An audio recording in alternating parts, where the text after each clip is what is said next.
Hi guys, so today we're going to talk a little bit more about approximating the area under the curve and about what this all really means and like the eventual goal of it. So here we're going to talk a little bit about a Riemann sum. So a Riemann sum is really just the same thing as a rectangular approximation that we did last class. So a rectangular approximation and a Riemann sum are the same thing. It's just that when we do a rectangular approximation, we don't really have any fancy notation. We just kind of find the area of rectangle 1 plus the area of rectangle 2 and so on. When you're doing a Riemann sum, we're really going to write this in a sophisticated mathematical notation. So let's just talk a little bit first, just to refresh your memory about what a rectangular approximation is. So let's say we were doing a rectangular approximation and n was equal to 2, meaning we're going to use two rectangles, and we're going from 1 to 3 here. And let's say that we decided it was going to be a left rectangular approximation. And you see how I would draw one rectangle here with a width of 1, and then another rectangle here. Do you see how that does a pretty bad job of approximating the actual area under the curve? So I have this little cool thing to show you guys. So here we have, this is actually a right rectangle, same function, so I'm using the function x squared plus 1, and I'm still going from a equals 1 to b equals 3, so that's like the beginning and the end of our interval there. And then here, this lets me like kind of see the picture for more and more rectangles. So here I have one rectangle. It's a right rectangle because the right end of the rectangle is what's determining the height of it. And now let's see what happens if I make more rectangles. So here I have 3 rectangles, and you see that's a way better approximation than when it was just one rectangle. And then if I add more rectangles, so here n is 4, n is 5. Do you see how as I go and add more and more rectangles, the sum of the areas of the rectangles does a better and a better job of approximating the true area under the curve.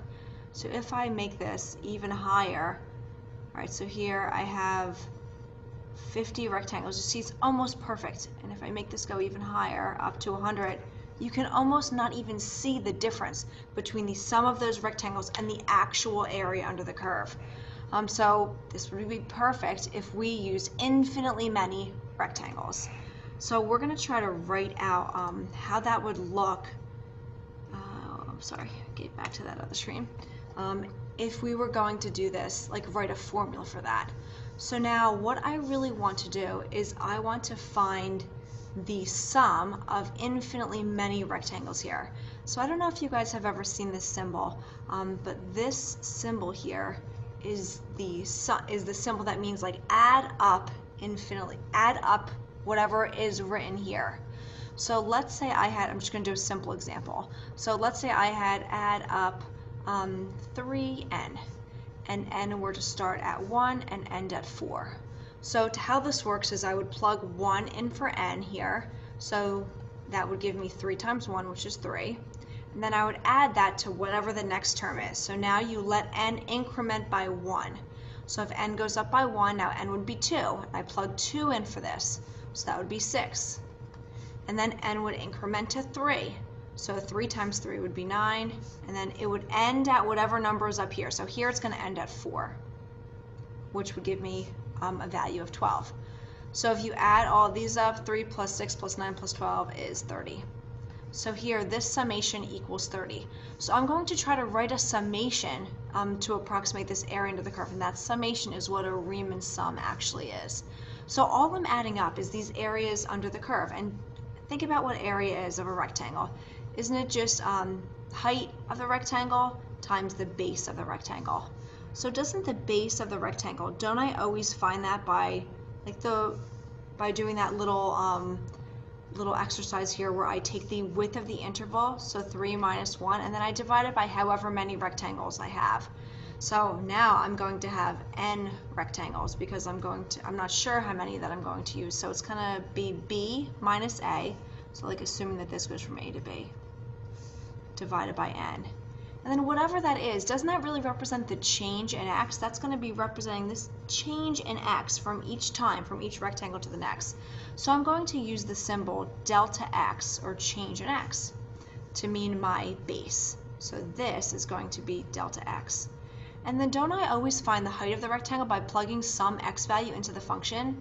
So this is going to be f of some x value. So because that x value is going to be like changing, I'm going to just call it c sub I.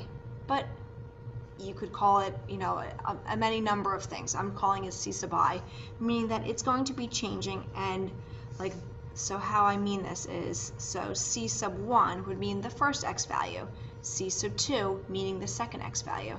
I know that this is a little bit strange, but now I want to add all of these up. So I'm going to have the sum of these x values, or these x values plugged into the function, times the width.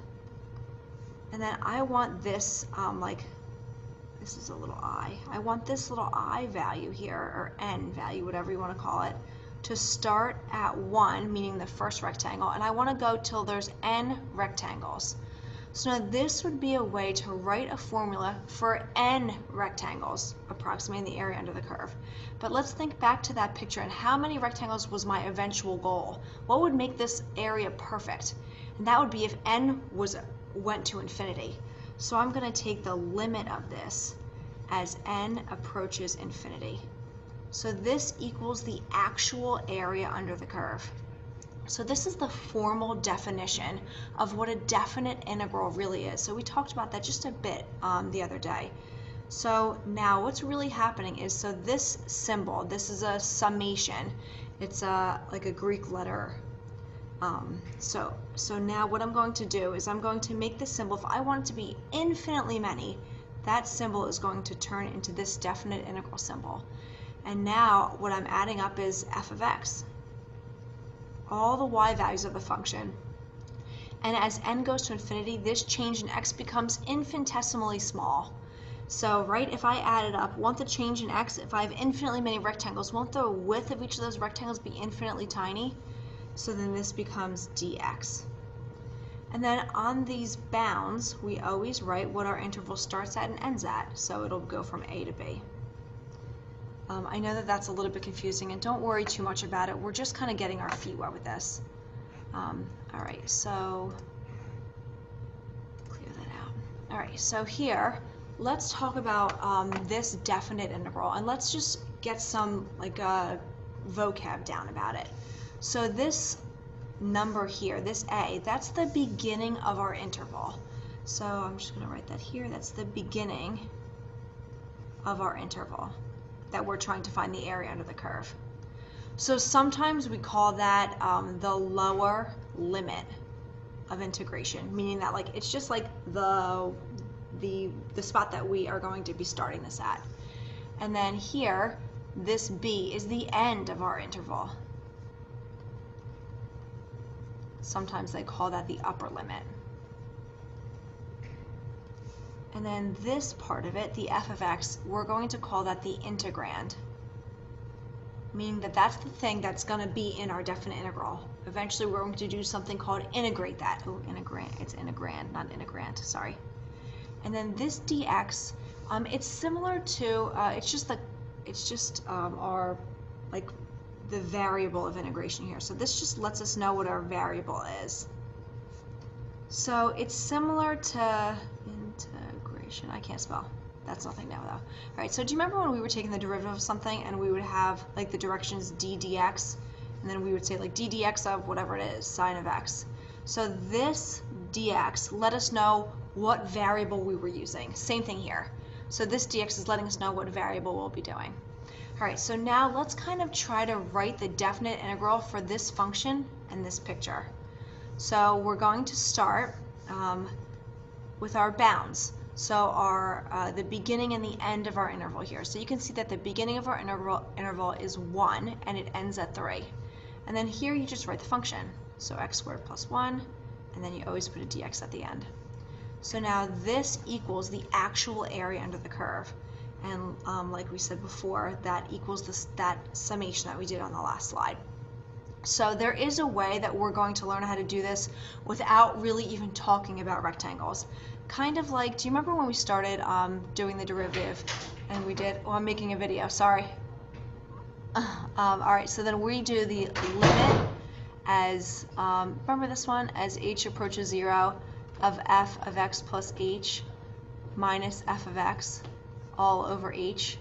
So then this was really equal to our definition of derivative. So Mr. Nair is sneaking into our video here. Okay, so the same thing is going to kind of be going here. So now if I have the summation of f of c sub I times delta x, and I'm taking the limit of this as n goes to infinity.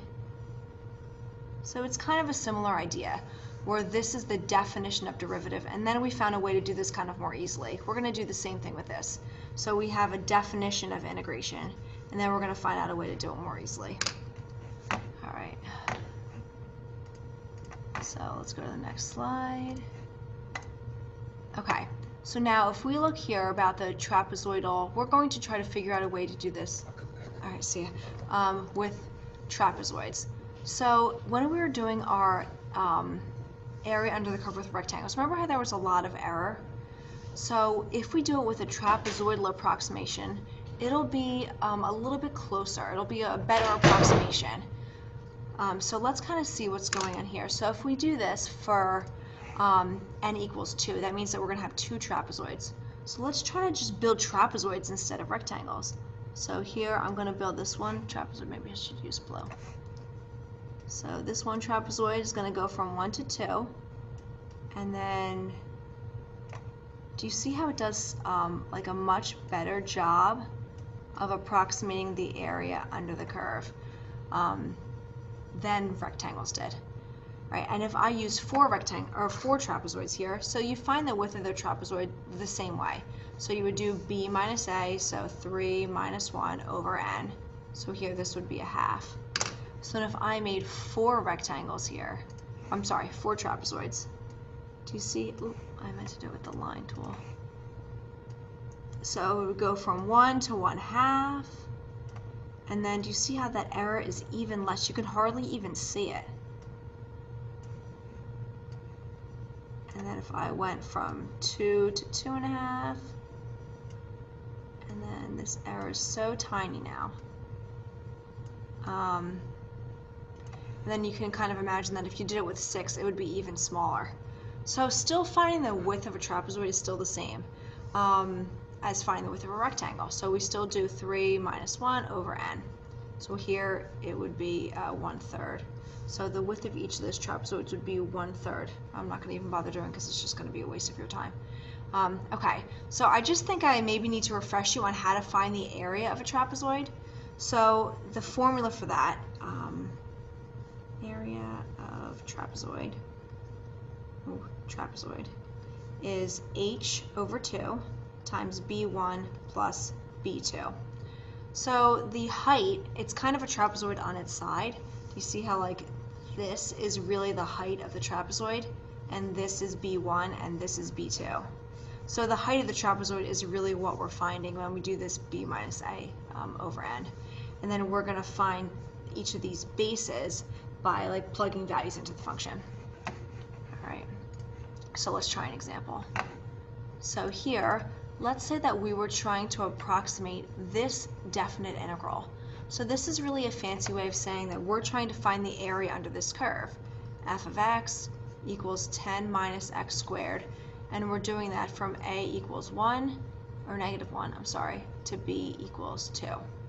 So that's like the interval that we're doing this on. So if we're doing the trapezoid rule here, then, and with 3 subintervals, so they're really telling us that n is 3.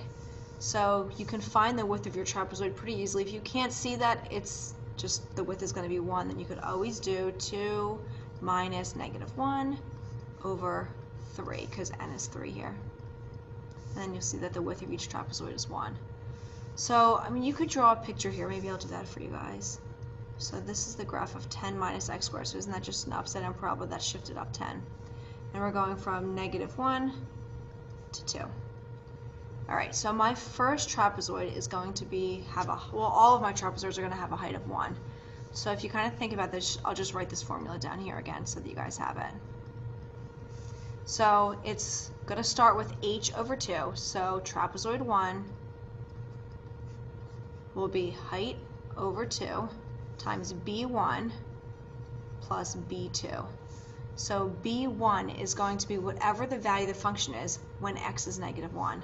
So I'm going to be plugging -1 into the function, plus f of 0. Does that kind of make sense? And then trapezoid 2,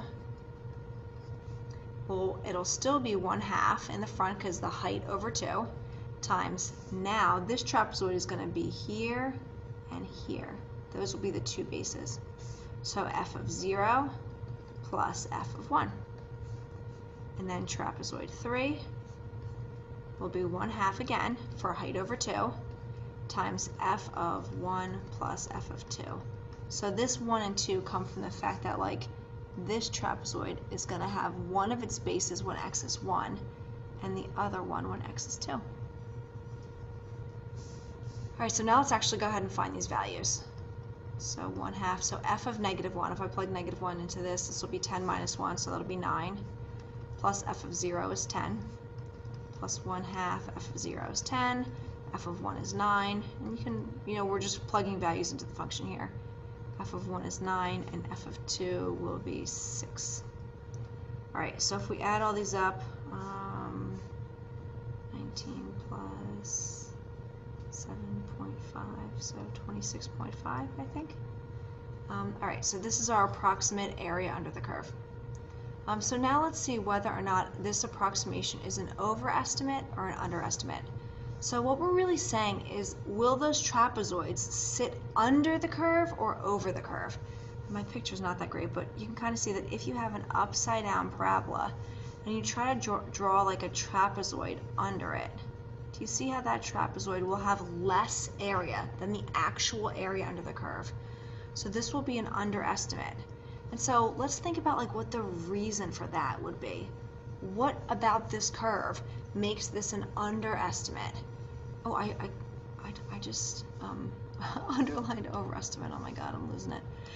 So it'll be an underestimate. And the reason for that is that the fact that the curve is concave down there. So it's an underestimate since f of x is concave down.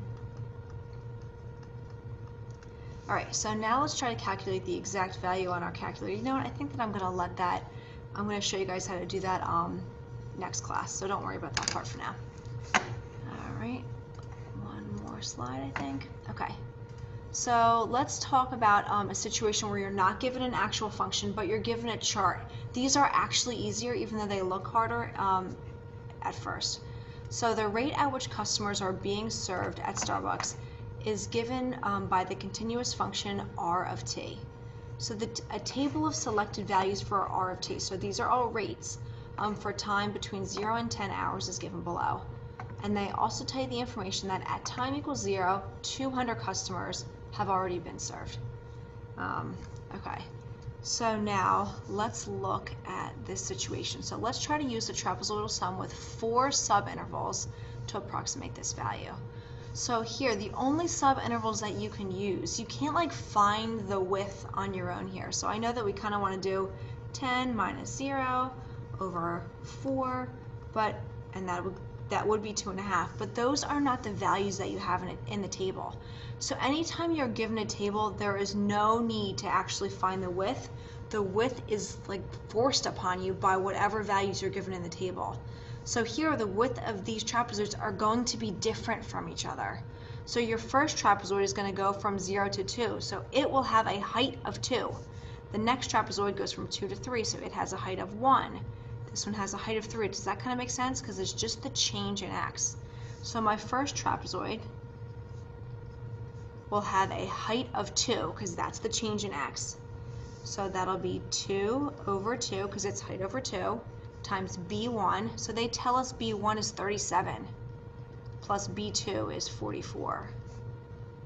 And then this next one, this one will have a height of 1, because the change in x is 1. So it'll be 1 over 2 times b1 plus b2, 36. And now this next one, do you see how that has a height of 3 because the change in x is 3? So it'll be 3 over 2 times b1 plus b2. I hope this is making sense. If you guys are confused, it's no big deal. We'll get it all straightened out on tomorrow. All right, so now let's look at this one. So here I'm going from 6 to 10.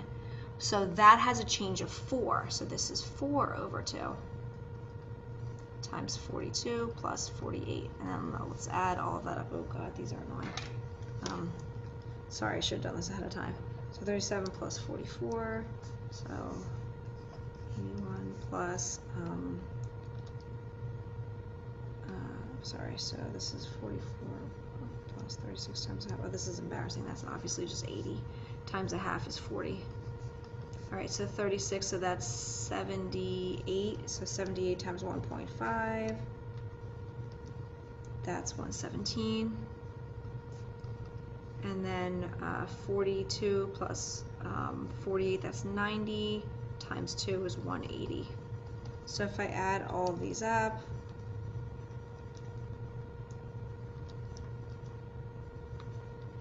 that gives me 418. So let's talk about what that means. So remember that we are just approximating. We're just approximating the area under the curve.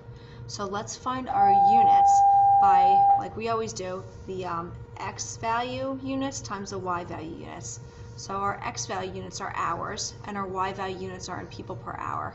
So this is going to be 418 people. So that means that between, I should write this out for you guys.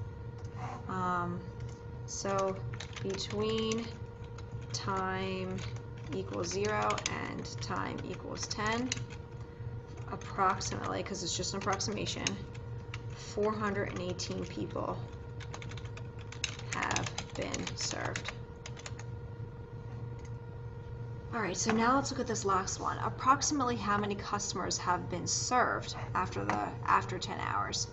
So now it's true that 418 people were served between time 0 and time 10, but we also have to use the fact that they told us that in the beginning 200 customers have already been served. So by the time we get to 10 hours, it's 618 customers have been served. Okay, I hope that this makes sense. If you guys feel confused at all, it's no big deal. We'll get it all straightened out tomorrow. So for your homework that's associated with this, there's a worksheet there. I just want you guys not to do the whole thing. Just do 1 through 5, and then 11 and 12.